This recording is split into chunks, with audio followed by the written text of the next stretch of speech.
Hi, I'm Mark, producer of Roundtable, the TV series born here in New York City at the legendary Manhattan Neighborhood Network Studios. The exchange of ideas is important, and that is why we bring to you the following presentation. Please watch.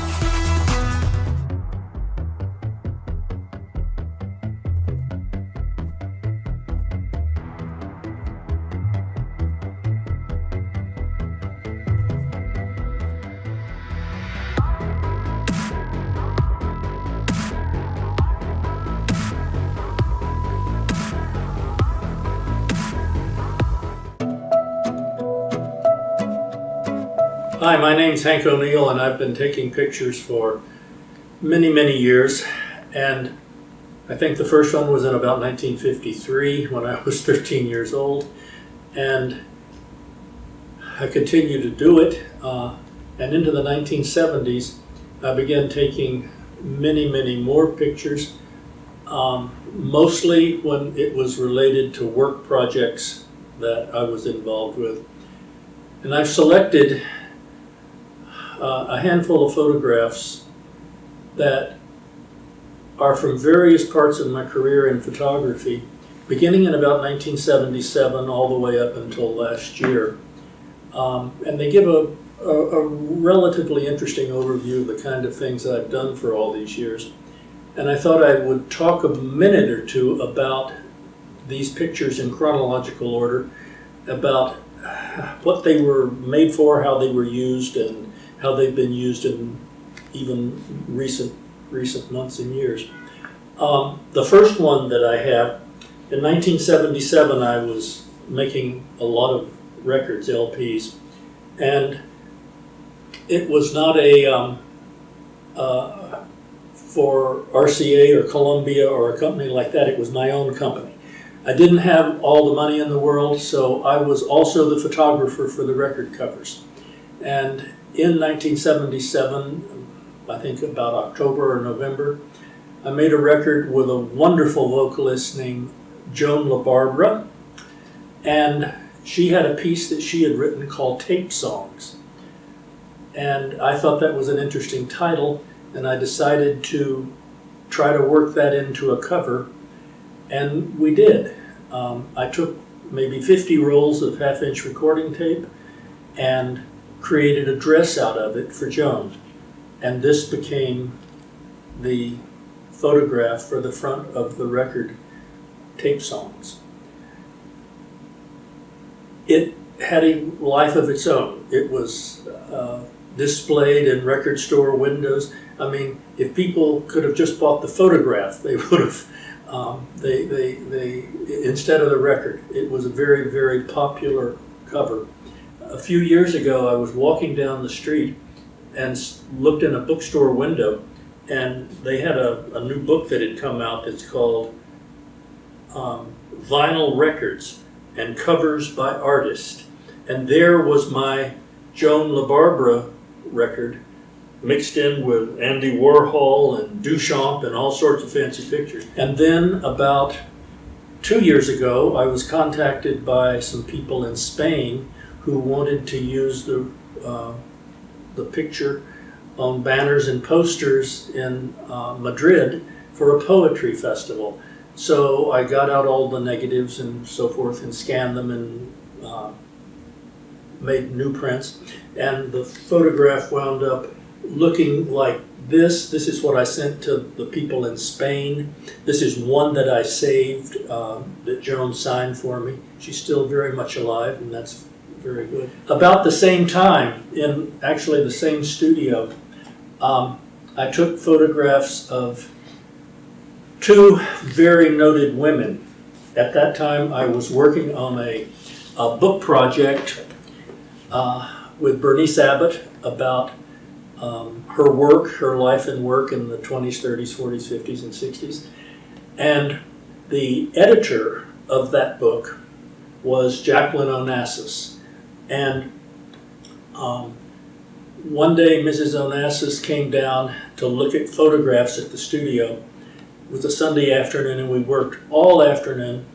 And she had found, she saw a table, a book that I had about a French photographer named Tahe, and she said, "Oh, Hank, can I borrow this?" And I said, "Sure, by all means, whatever you want to do." She had just done a book about Tahe for Doubleday, the company for which she worked. And I said, "By all means, take it." I says, "But there's one thing I'd like to do." And she said, "What's that?" And I said, "Well, let me take a picture of you holding it." And she says, "That's fine, that's a good idea." And so we went downstairs to my photo studio downstairs, where I always had a 4x5 camera set up underneath the skylight. And Jackie stood still for 3 pictures. These were long exposures. These were full-second exposures. We took this picture of Ms. Onassis, and it was possibly the only posed picture with a large format camera she ever did after President Kennedy was assassinated. I mean, I don't know of any.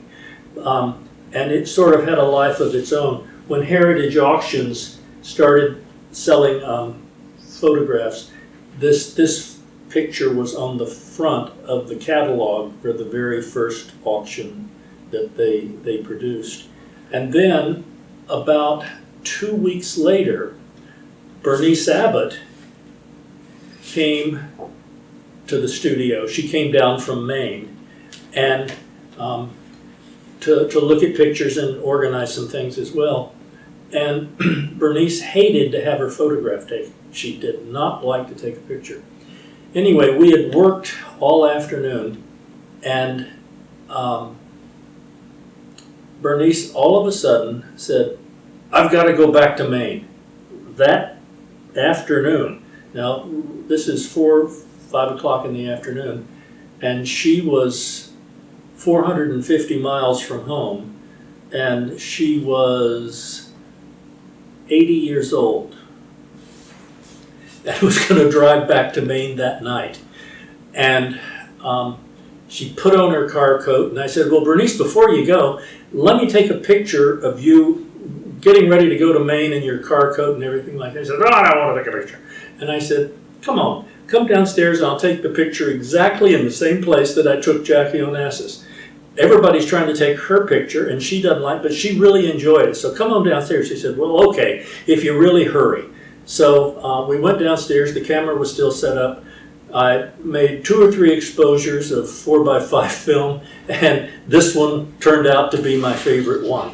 So we have Bernice and Jackie in the same spot, 2 weeks apart, and they both turned out okay. And I thought that was Bernice was much harder to photograph than Mrs. Onassis, because Bernice was insecure about what she looked like. But this is what she looked like, wearing her car coat, ready to go and drive 9 hours starting. I mean, she would probably got home at 3 in the morning, and she's 80 years old.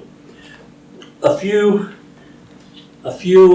years later, a woman that I worked with regularly in those years was Laura Forman. She ran a dance company that was called Choreographers Theater. She was quite an interesting choreographer and artist.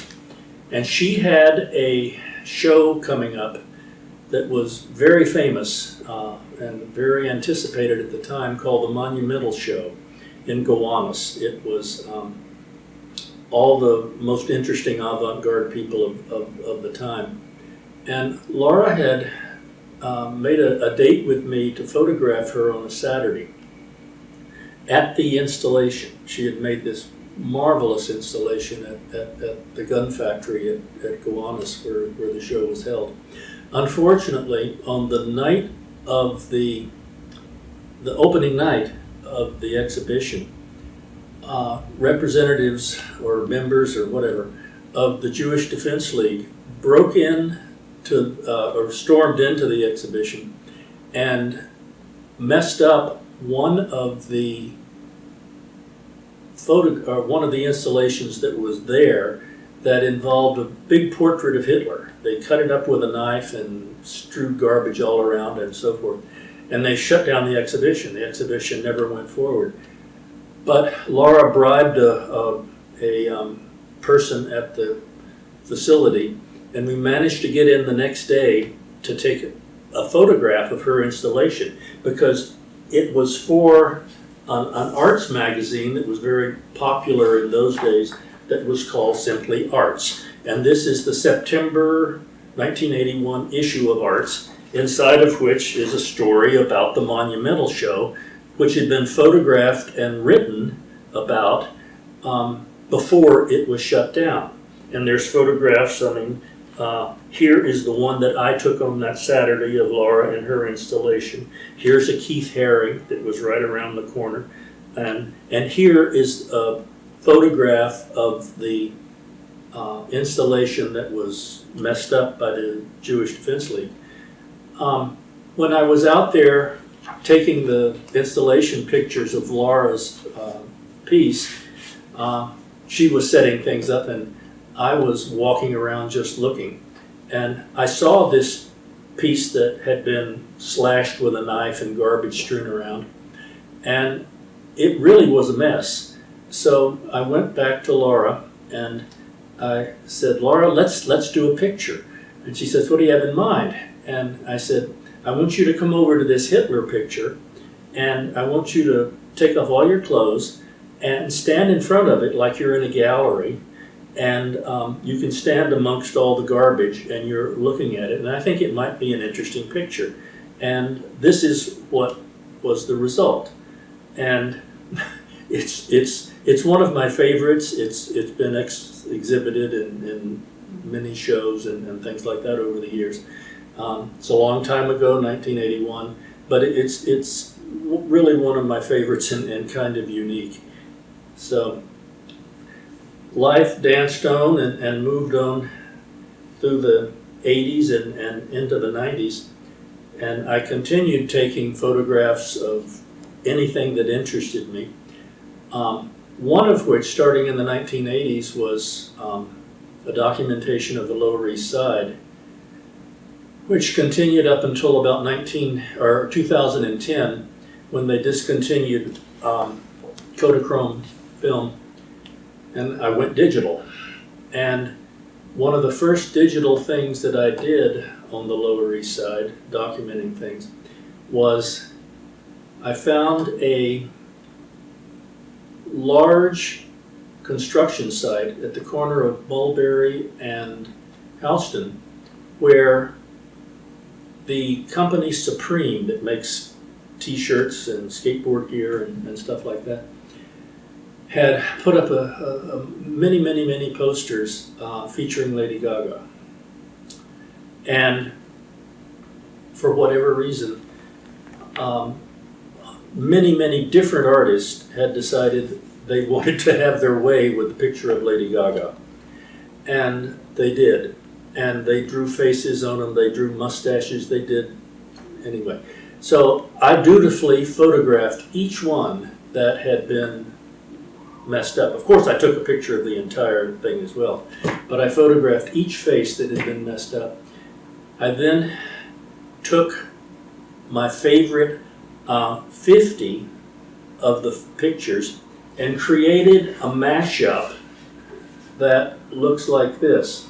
Now, this is the first time I normally printed this on a piece of canvas that was 40 by 60.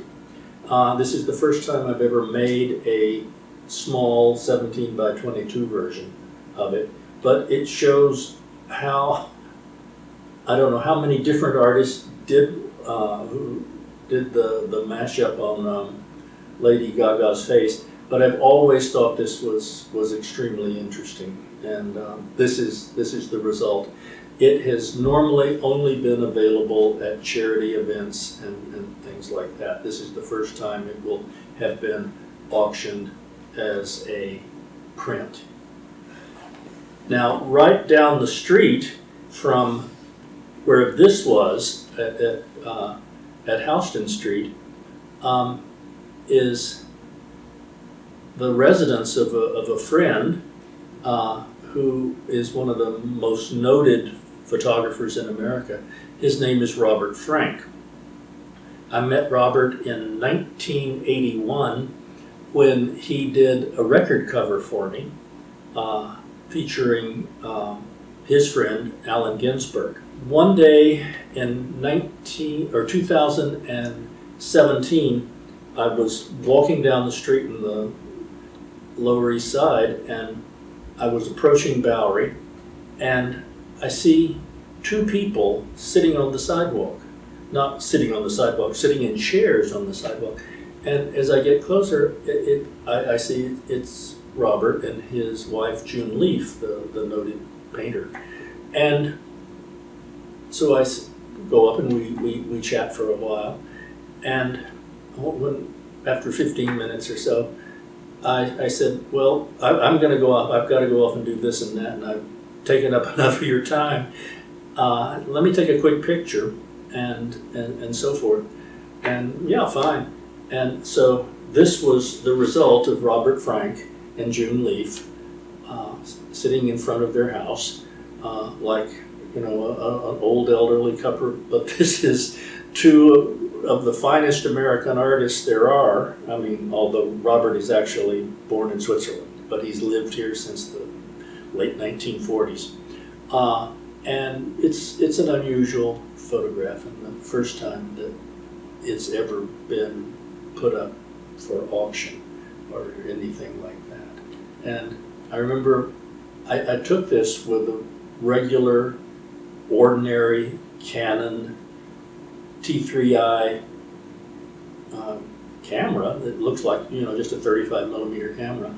And the last thing Robert said to me as I was walking away, he says, "Why are you carrying that heavy old camera around?"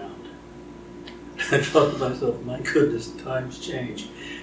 And so, and then, how did that Andy Warhol picture come about? In 1985, a man named Jerry Aronson was making a film about Allen Ginsberg. Allen called me and said, "Hank, this guy's making a film about me. We're doing Andy Warhol next Thursday," or whenever it was. He says, "Please come, and I want you to take all the stills and so forth." So I did. Went up to the factory, and all the cameras were set up, and Andy eventually came in and sat down, and the interview went off, and it was perfectly fine. It was what the director of the film needed. I took probably no more than one roll of film, but was impressed with the fact that, or depressed as the case may be, that Andy was just not a person who was giving that day. The pictures are all rather straight ahead, no emotion, no much of anything. But it was exactly what they needed as a picture to go along with the film and so forth. Well, about a year or so after I did that, I was looking at the contact sheet and the bland expression on Warhol's face, and I was thinking to myself, what would make this picture a little better? And I don't know where ideas come from, but one popped into my head, and I said, well, why don't I make it as a double exposure? So I took the most bland picture on the page and made an exposure in the enlarger. And then, by carefully marking the corners, I turned it over and turned it upside down and made another. And this was the result. All four of the eyes going across, and it gives it an energy that just the straight ahead picture does not have. And I think it's an interesting way to portray Andy. Later, this has been used in an installation in a big art center in Canada, but in addition to this picture, all the color versions of it that exist.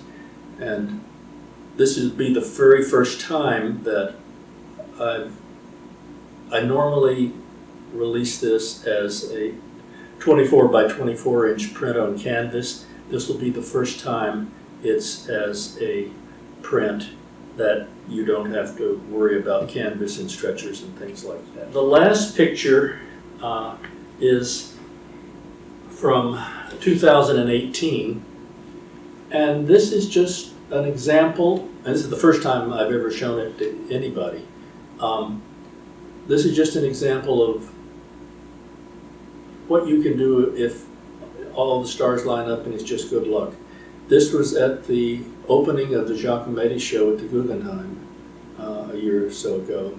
And I was on one side and I just looked up and I saw this lady standing underneath the one of Giacometti's iconic pictures or sculptures, and everything just lined up and I took the picture. And I think it really works the way the woman is and the way the sculpture is. So it's, in addition to taking lots of pictures, many wonderful photographers have given me photographs that they've taken, and my file drawers are full of pictures that come from other artists. And as far as I'm concerned, pictures need to be on somebody's wall or to be shown. If they live in a file drawer, they're sort of dead. So I went through some of the file drawers and picked out 3 iconic pictures, or pictures that were of American icons, and thought it would be interesting to see if anybody else thought these were as good as I did. The first one, I had a friend who I met in 1970, a noted photographer named Bert Stern. We got to be pals and did some projects together in the 1970s, and then he went on, and ultimately, a few years ago, Bert died. Bert is probably best known for his thousands of photographs that he took of Marilyn Monroe at the Beverly Hills Hotel, and a bungalow at the Beverly Hills Hotel, that's famously known as The Last Sitting. And these were done 3 or 4 or 5 weeks before she died. And much of Bert's reputation is based on that. He did a series of, later in the 1980s and 1990s, there were editions made of some of his prints and things like that. At one point, he had stored all of the black and white Marilyns at my house for whatever reason. And then in the late 70s, early 80s, he was working on some other projects, and other Marilyn projects, and he gave me this, which is a Marilyn. I don't know which book that it was used in or whatever, but he has signed it down in the right-hand corner, Bert Stern, 6282, so I guess he gave it to me in 1982. And I've never seen it any other place. But it is Bert, and it's Marilyn Monroe, and there you are. Another icon is Frank Sinatra. This is a photograph by a noted West Coast photographer named Phil Stern. I have it because, quite by accident, I found some negatives that had been, shall we say, appropriated from Phil in the 1950s and had not been returned to him. I found them mixed in with some negatives of other people. They were photographs of 2 very famous jazz musicians, Dizzy Gillespie and Stan Getz. I printed up one of the pictures, made a Xerox of it, faxed it to Phil and said, "Look what I found. Would you like this?" And he sent me back a fax in about 3 seconds and said, "My God, I haven't seen those since the 1950s. So I sent Phil off the negatives that I had found, and he sent me back a bunch of pictures, one of which is this marvelous Frank Sinatra. I had never seen it. I think it's just stunningly wonderful. It's from the early 50s, maybe 53, 54, something like that. And it's been living in my file cabinet for a long, long time, and it deserves to be on somebody's wall. The other icon is not a famous person. It is a woman who is known as the Migrant Mother. I mean, she actually made her way to a postage stamp. Why do I have this picture? In the 1970s, I did a book that was called A Vision Shared that told the story of 11 of the most famous FSA photographers of the 1930s and early 40s, one of whom was Dorothea Lange, and her most famous photograph was the Migrant Mother. At the same time, there were 10 other great photographers who were part of that program, one of whom was Arthur Rothstein. He was very much a part of my book and was a good friend. In mid-1970s, Arthur produced a portfolio of the, I think, 10 or 11 most important photographs from the FSA program, one from each of the photographers, one by him. His most famous was called Dust Storm, Cimarron County, Oklahoma. It's on the wall right there, signed by Arthur. And there was a picture from Jack Delano and a picture from Russell Lee and a picture from Ben Shong. And this is the picture that he chose to represent Dorothea Lange. It certainly was her most famous from the period. And it too has been sitting in my file since the mid-70s. And it deserves to pop out and be on someone's wall as well. It is not an old vintage print, old vintage prints. One just sold at Phillips for $85,000 or something like that. This is a print made in approximately 1975 from the negative by Arthur Rothstein for this portfolio. So it's a way for you to have an iconic image that is not going to break the bank.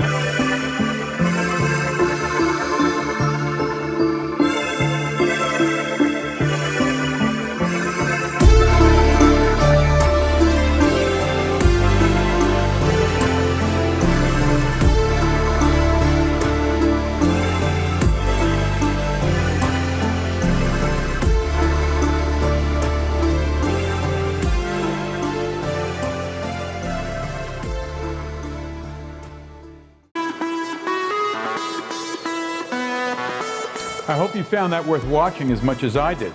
I'm Mark for Roundtable. Thanks for watching. See you next week.